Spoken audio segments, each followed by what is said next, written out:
আসসালামু আলাইকুম। নতুন মন্ত্রিসভার শপথ অনুষ্ঠান সোমবার অথবা মঙ্গলবার। নতুন মন্ত্রিসভার সদস্যদের শপথ পড়াতে পারেন রাষ্ট্রপতি। আবার কোথাও কোথাও শোনা যাচ্ছে শপথ পড়াবেন সিএসি। যাই হোক, নতুন মন্ত্রিসভা খুব দ্রুতই গঠন করা হচ্ছে এবং ৩৫ বছর পর বাংলাদেশ একজন পুরুষ নতুন প্রধানমন্ত্রী পাচ্ছে, যিনি প্রথমবারই সংসদ সদস্য হিসাবে ভোটের মাধ্যমে সংসদ সদস্য হয়েছেন এবং তিনি প্রধানমন্ত্রী হবেন।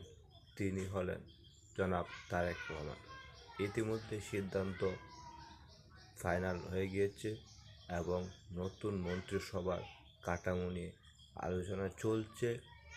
ইতিমধ্যেই মন্ত্রী পরিষদ সচিব ঘোষণা দিয়েছেন শপথ অনুষ্ঠান আয়োজন করা হবে।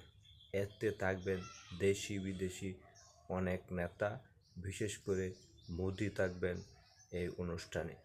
তারেক রহমানের শপথ অনুষ্ঠানে মোদি থাকবেন, এটা নিশ্চিত করা হয়েছে।